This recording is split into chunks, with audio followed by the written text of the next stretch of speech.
नमो नमः बच्चों, कैसे हो आप सब? सभी स्वस्थ हो?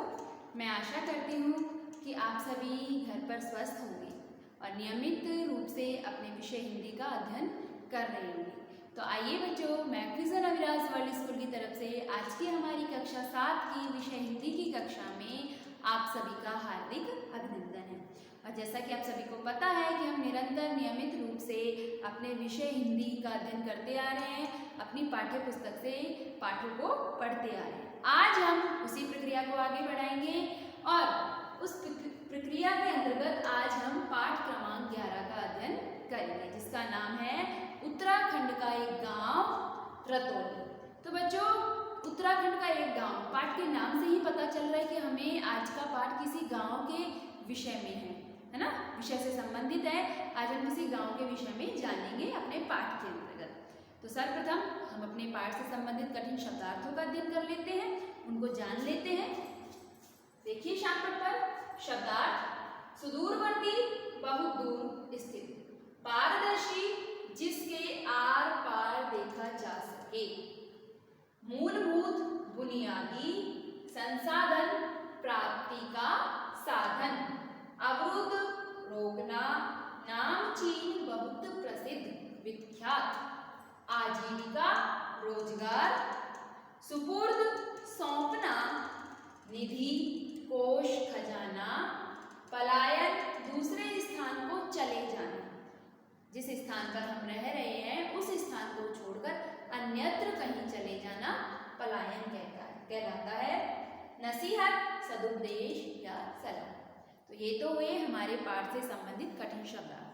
तो आइए हम पढ़ते हैं कि हमारे पाठ के अंतर्गत क्या दिया हुआ है। पाठ 11, उत्तराखंड का एक गांव रतौली। तो देखिए बच्चों, किसी भी कार्य को करने के लिए, चाहे वो गांव से संबंधित हो या शहर से संबंधित या अपने क्षेत्र से संबंधित, उससे संबंधित जो भी कार्य हैं, जो भी विकास है, उसमें सरकार का महत्वपूर्ण योगदान होता है। तो ये बात हमारे पाठ में बताई गई है कि उस योगदान को इस गांव वालों ने लिया, नहीं लिया, किस प्रकार से स्वीकार किया। भारत सरकार द्वारा ग्रामीण विकास के लिए अनेक योजनाएं और कार्यक्रम चलाए जा रहे हैं। पता है आप लोगों को भी कि गांवों का विकास करने के लिए जगह जगह पर बहुत सारे कार्यक्रम या योजनाएं बनाई गई हैं और उनको सुव्यवस्थित रूप से चलाया भी जा रहा है। इन योजनाओं को सफल बनाने के लिए जनता को जागरूक होना और शिक्षित होना भी परम आवश्यक है, कि बिना इन योजनाओं की शिक्षा के गांव के लोगों को पता ही नहीं चलता कि योजनाएं हमारे लिए कितनी अच्छी है या महत्वपूर्ण है या किस प्रकार से हमारा या हमारे गांव का विकास कर सकती है। आपसी सहयोग और संगठन से ही यह संभव है। अर्थात कि जरूरी नहीं कि सरकारी योजनाओं की सहायता लेकर ही हम अपने गांव या अपने क्षेत्र का विकास कर सकें। हम अपने स्तर पर भी अपनी पूंजी से, स्वयं की पूंजी से, निजी व्यवसायों से भी अपने क्षेत्र का विकास कर सकते हैं, उसमें योगदान देकर। तो ये बात स्वयं से किसी भी कार्य को करना या अपने क्षेत्र का विकास करने में अपना योगदान, स्वयं गांव वालों का योगदान किस प्रकार होना चाहिए, ये बात आज हमारे पाठ में बताई गई है। देखिए, आपसी सहयोग और मन में कुछ कर गुजरने की लालसा हो तो कठोर पत्थरों को भी मार्ग देना पड़ता है। इसका एक आदर्श प्रस्तुत किया है उत्तराखंड के गांव रतौली ने। बच्चों, आज का जो हमारा पाठ है वो लेखक की यात्रा का जो समावेश है, लेखक ने इस गांव में यात्रा की और इस गांव से मूलभूत बातों को, इस गांव की मूलभूत विशेषताओं को एकत्रित किया और हमारे पाठ के अंतर्गत उसका समावेश कर दिया, जिसको आज हम जानेंगे कि किस प्रकार इस गांव ने विकास किया। सभी विकसित विकास के जो साधन हैं, जो मानव की मूलभूत आवश्यकता है, वो सभी इस गांव में किस प्रकार से पैदा हुई या पनपी, उसके बारे में हमें बताया गया है। आइए पढ़ते हैं अपने पाठ को। उत्तराखंड का एक सुदूरवर्ती गांव है रतौली, जहां हर घर शिक्षित है। सबसे पहली बात तो ये कि हर घर के व्यक्ति शिक्षित है, वो पढ़े लिखे हैं। ज़्यादातर क्या होता है, गांव के जो लोग होते हैं वो अनपढ़ होते हैं, गंवार होते हैं, उनमें शिक्षा का इतना प्रसार नहीं होता। लेकिन उत्तराखंड का प्रत्येक घर शिक्षित है, प्रत्येक व्यक्ति, चाहे वो बच्चा हो चाहे बड़ा हो, सब शिक्षा प्राप्त करते हैं, ठीक है, और शिक्षित पढ़े लिखे हैं। यहाँ के ग्रामीणों ने अपनी मेहनत से पैदल मार्ग बनाया और दुग्ध समिति बनाकर स्वरोजगार की राह को खोला और बिना सरकारी मदद के, सरकार की सहायता से इन्होंने अपने गांव को इतना विकसित किया कि गांव वालों की सभी जरूरतों का जो सामान है वो उसी गांव में उपलब्ध कराया। दुग्ध समिति बनाई, गांव के हर घर में जो पशुपालन होता है उनसे प्राप्त जो दूध मिलता है उसको उस दुग्ध समिति में भेजा या वहीं उसको बेचा, गांव के बाहर जाकर नहीं बेचा। तो जिस परिवार को दूध की आवश्यकता होती है या जो पशुपालन नहीं करता वो उस दुग्ध समिति से दूध को प्राप्त कर सकता है और बाकी जो पशुपालन करते हैं वो अपने दूध को वहां पर बेच सकते हैं और वहां से उस दूध की जो कीमत है वो प्राप्त कर सकते हैं। आपसी सहयोग एवं श्रमदान से यहाँ के ग्रामीणों ने रत्योली की तस्वीर को संवारा, उसे विकसित किया। जहाँ पूरे देश में मनरेगा के नाम पर भ्रष्टाचार पनप रहा है या भ्रष्टाचार के मामले सामने आ रहे हैं, वहीं इस गांव में इस योजना के अंतर्गत पारदर्शी तरीकों से अनेक प्रकार के विकास हुए। अर्थात इस गांव में जो भी कार्य किया जाता है वो भ्रष्टाचार रहित होता है, ठीक है। सब अपने बलबूते पर कार्य करते हैं, अपने स्तर पर। जब अपने स्तर पर गांव के लिए कुछ ना कुछ योगदान देंगे तो भ्रष्टाचार नहीं होगा, क्योंकि वो सबका विकास को साथ में लेकर चलते हैं, ना कि केवल एक व्यक्ति का। अगर एक व्यक्ति स्वयं का विकास चाहेगा तो भ्रष्टाचार पनपेगा, अगर सबका विकास चाहेगा तो भ्रष्टाचार की जो प्रथा है या जो विचार है वो किसी के भी मन में नहीं आएगा। तो ये बात हमारे एक पाठ में बताई गई है। उत्तराखंड जो है वो पर्वतीय क्षेत्रों में स्थापित है और जो ये गांव है ये भी पहाड़ी इलाके में है। पहाड़ी इलाका है, चारों तरफ हरियाली है, पेड़ पौधे हैं और सुहावना वातावरण है। हरियाली का वातावरण मनमोहक होता है, देखने पर तो वैसे ही मनमोहक लगता है, लेकिन जब इसके विकास की बातें आती हैं, सुख सुविधा की बातें आती है तो ये और भी अच्छा अपने आप को प्रस्तुत करता है। कौन? रतौली गांव। सभी प्रकार की मूलभूत आवश्यकताएं, सुख सुविधाएं इस गांव में हैं। स्कूल हैं, बिजली घर हैं, जल विभाग है, अस्पताल है, दूरसंचार केंद्र है। सभी प्रकार की जो मूलभूत सुख सुविधाओं के साधन है वो इस गांव में है। हर घर में शौचालय है और जो मकान है वो भी सुव्यवस्थित ढंग से बने हुए हैं। कहीं पर भी गंदगी देखने को नहीं मिलती। सब लोग अपने स्तर पर गांव की सफाई करते हैं। श्रमदान का दिन आता है तो सब श्रमदान करते हैं, अर्थात साल भर में एक बार, एक महीने के लिए सब इस श्रमदान के कार्य में अपना या अपनी भागीदारी देते हैं। क्योंकि श्रमदान में क्या होता है, गांव की सफाई करना, गांव के तालाब की, गांव के बाग बगीचों की, गांव की सड़कों की, सब प्रकार की।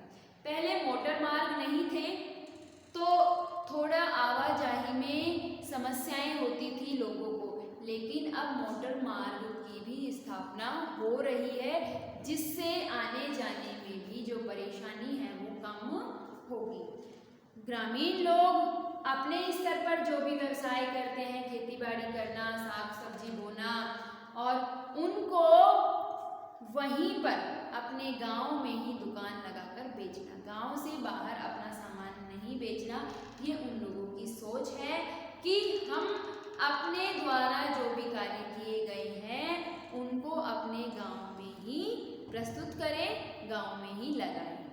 ठीक है, ये बात हो गई। फिर जो हस्तकला है गांव की जो महिलाएं हैं, जो हाथ से जो कारीगरी करती है, उससे भी गांव को बहुत ही लाभ होता है।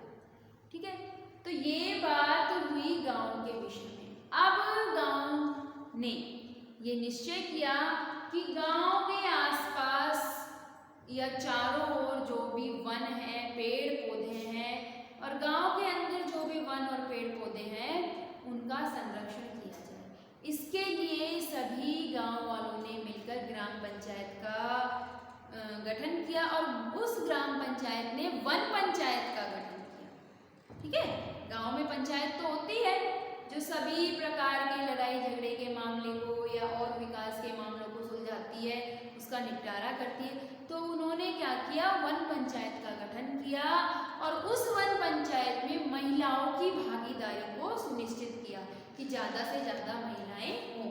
और उस वन पंचायत की जो मुखिया थी उसको भी या उसे उस पद को भी एक महिला को दिया गया। वन पंचायत की जो सरपंच थी वो एक महिला थी।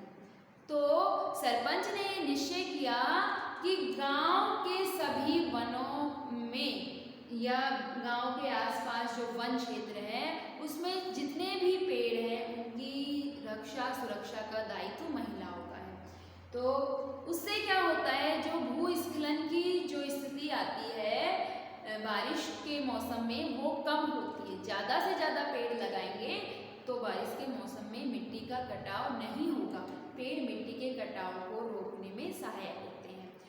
तो वन पंचायत में जितनी भी महिलाएं थी, उस महिला मंडल दल ने क्या किया, हजारों की तादाद में वृक्ष लगाए, पेड़ लगाए और उनकी रक्षा करने का प्रण लिया। तो ये भी बातें हो गई कि ये सभी कार्य उन लोगों ने किया।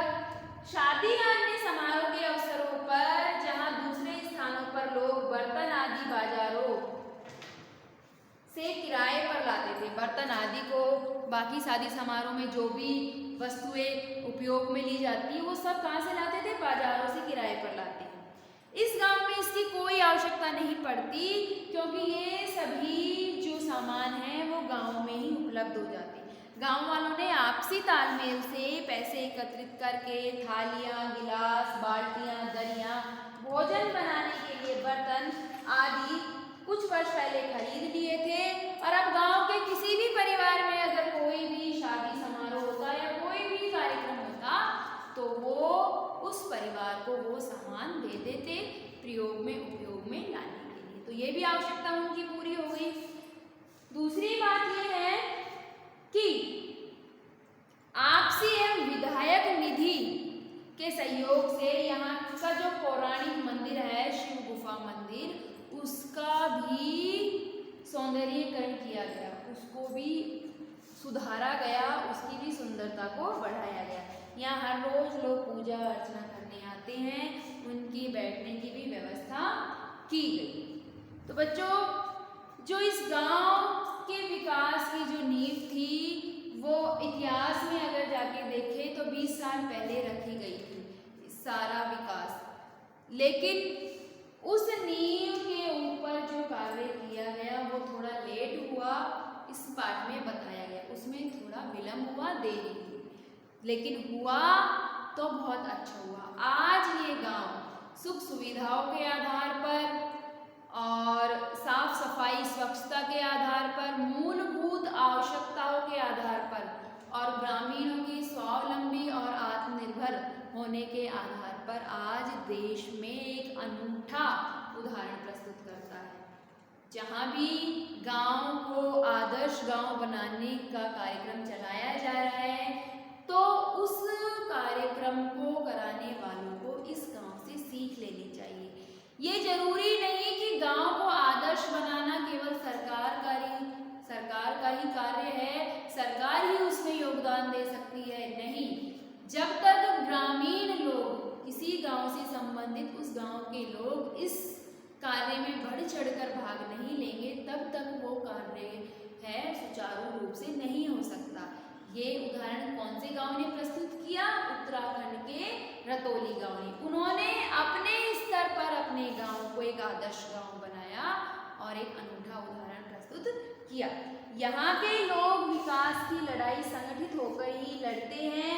वर्तमान ग्राम प्रधान का कहना है कि वे ग्रामीण विकास के लिए सरकार की ओर से आई योजनाओं को पारदर्शिता के साथ पहले अपने गांव के लोगों के सामने रखते थे। अगर गांव के लोग सभी लोग उस योजना पर सहमति प्रदान कर देते तो निर्माण कार्य शुरू कराए जाते हैं। जिन कार्यों के लिए सरकार से पैसा नहीं मिलता उन्हें सब लोग स्वयं श्रमदान करके या श्रमदान के माध्यम से करते हैं।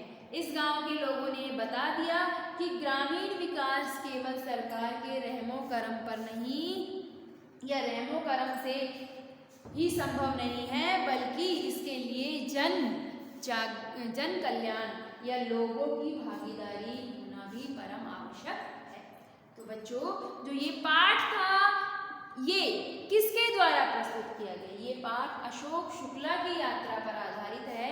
ये संपादक हैं, प्रस्तोता हैं हमारे पाठ के, और साभार संडे पोस्ट के आधार से ये पाठ लिया गया है कि उन्होंने अपनी यात्रा का जो परिचय था या अपनी विचार थे वो संडे पोस्ट में डाले, और वहीं से ही रतौली गांव के विषय में हमें पता चला। हमारे पाठ में जो भी विशेषता है वो हमें वहीं से ही मिली।